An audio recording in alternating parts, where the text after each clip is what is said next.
Olá, nesse vídeo eu tratarei sobre os prazos processuais em tempos de crise com relação à pandemia do Covid-19. Acho que muitos de nós já devemos falar que nesse período aí de pandemia, muitos prazos processuais foram suspensos. Tiveram alguns que não foram suspensos por ter matéria aí de caráter de urgência ou até de preservação de direitos, mas a maioria dos prazos processuais foram suspensos aí no início da pandemia. A gente vai tentar detalhar esse tema aí da melhor forma possível nesse vídeo. Então, a gravíssima crise mundial gerada pela pandemia do Covid-19 implicou as mais diversas medidas de urgência para tentar apaziguar a situação no caso dos prazos processuais.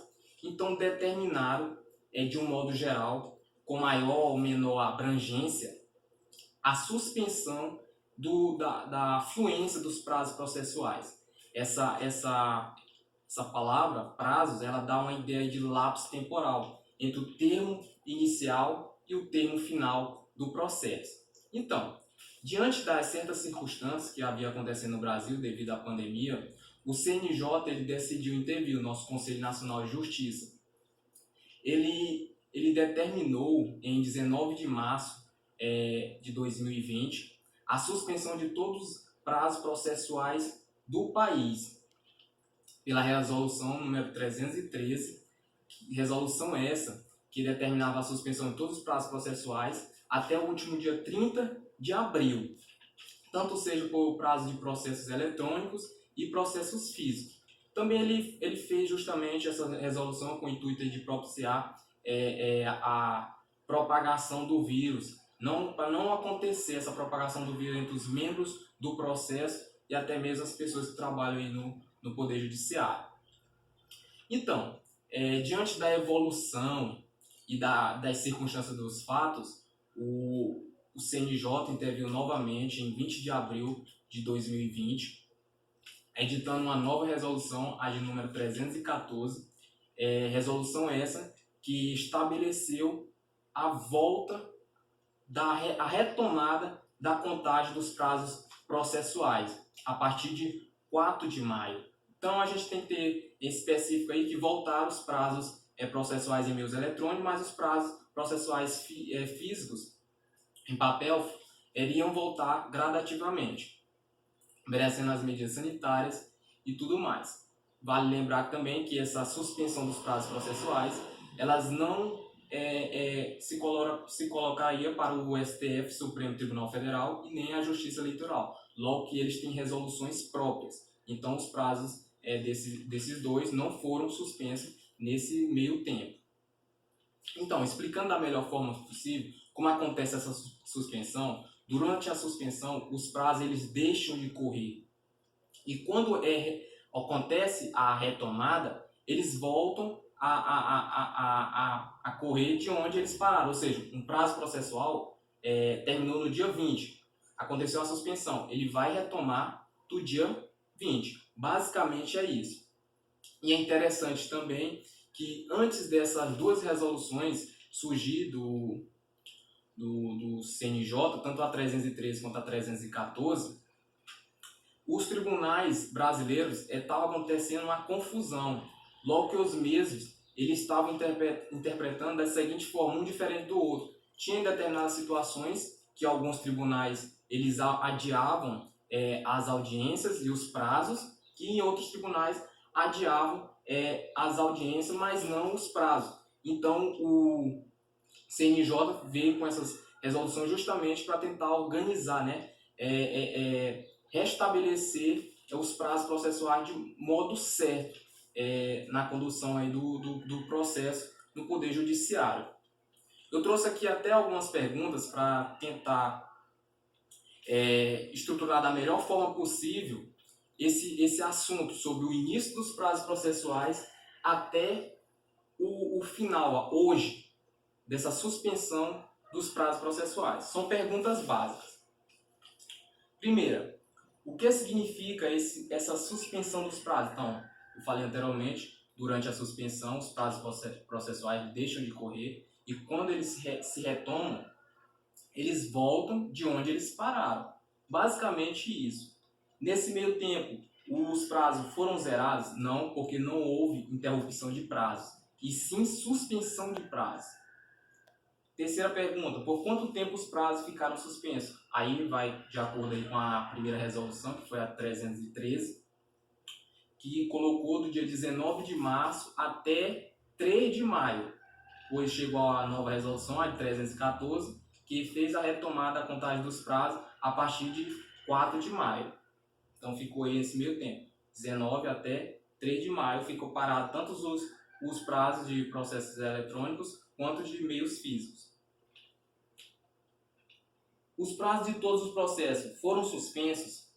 Não, como eu falei também anteriormente. Os prazos de processo que envolviam natureza urgente e preservação de direito, como a pretensão de habeas corpus, a guarda de menores de idade, prisão domiciliar, invasão de propriedade. Então, esses prazos eles não foram suspensos nesse meio tempo aí de pandemia. Como ficou nesse meio tempo definido quais processos são de natureza urgente? Então, essa função ficou para o juiz. O juiz iria interpretar o processo. Se ele achasse que aquele processo era de natureza urgente, ele consideraria. Quais órgãos se aplicaram às determinações? A todos os órgãos do Poder Judiciário, com exceção, tribunais e tudo mais, com exceção do STF, do Supremo Tribunal Federal, e da Justiça Eleitoral, logo que eles têm resoluções próprias, também falei anteriormente. Com os prazos suspensos, os processos ficaram parados? Então, nesse caso, não é porque os prazos vão parar que os processos em si vão parar, porque naquela época, naquele tempo, a gente tinha os magistrados e auxiliares de justiça, eles estavam trabalhando em regime de plantão, então os prazos, para não deixar os processos em si parar. Por exemplo, mas tinha alguns casos que tanto o processo e os prazos processuais, eles paravam. Por exemplo, num caso de uma decisão do juiz, que ele considera que uma determinada empresa vai pagar para o seu funcionário uma determinada multa. Então acontece aí a suspensão dos prazos, a empresa só irá pagar quando retomar a contagem dos prazos. Nesse meio termo aí de tempo, a suspensão, o prazo vai ficar parado e o processo em si, porque não vai acontecer o pagamento nesse tempo, vai ficar parado. Então, os dois vão ficar parados. É bem interessante. E por que os prazos foram suspensos, mesmo para processo eletrônico? Então, naquela época, ele não se sabia se os sistemas iriam ter essa força de operar com todos trabalhando remotamente. Então, com esse receio, com esse medo, eles optaram por suspender tanto os prazos processuais por meios eletrônicos e por meios físicos. Outra pergunta bem interessante, os prazos de prescrição também foram suspensos? Na resolução número 313, ela não traz explicitamente que os prazos de prescrição eles estariam suspensos, mas caberia aí ao jurisconsulto, olha, geral aí os prazos estão suspensos, tanto para processos eletrônicos quanto processos físicos. Por que a prescrição e decadência vai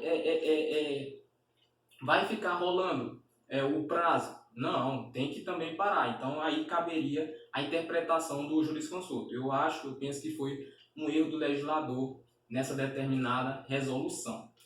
Então basicamente era isso que eu queria passar do início aí da suspensão dos prazos processuais, como que aconteceu os prazos processuais até agora.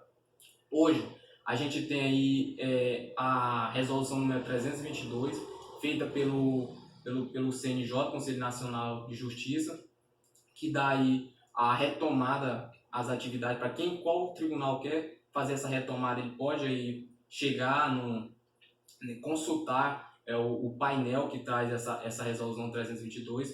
Esse painel traz justamente qual é a forma que ele irá para colocar tanto os processos eletrônicos quanto os prazos, né, processos eletrônicos por meios eletrônicos, quanto por meios físicos, no caso. Porque a gente tem, vai depender também das medidas sanitárias, porque tem lugares que tem um pico de contágio muito grande, tem tribunais aí que ainda estão restritos de funcionamento, tanto para prazos em meios eletrônicos quanto para meios físicos devido às medidas sanitárias, tem outros que estão operando aí então os prazos estão correndo em meios eletrônicos, mas não os físicos. E tem, por exemplo, o TRT, o Tribunal Regional do Trabalho, da 18ª Região de Goiás, está liberado presencialmente, está fluindo normalmente, tanto os prazos processuais em forma física, no trabalho presencial aí do judiciário, quanto também em meios eletrônicos. Então vai depender muito aí do pico de contagem de cada local. A gente pode também, vale eu dar meu parecer, que para eles conseguir essa determinada atividade, eles podem consultar ao Ministério da Saúde para estar querendo exercer sua atividade presencial, esse determinado tribunal brasileiro. Ministério da Saúde, Anvisa, temos também a Defensoria Pública e outros mais. Então, basicamente, esse era meu vídeo. Eu espero que eu tenha sido claro em todas essas posições trazidas por mim. Vai o meu agradecimento, meu muito obrigado e até mais.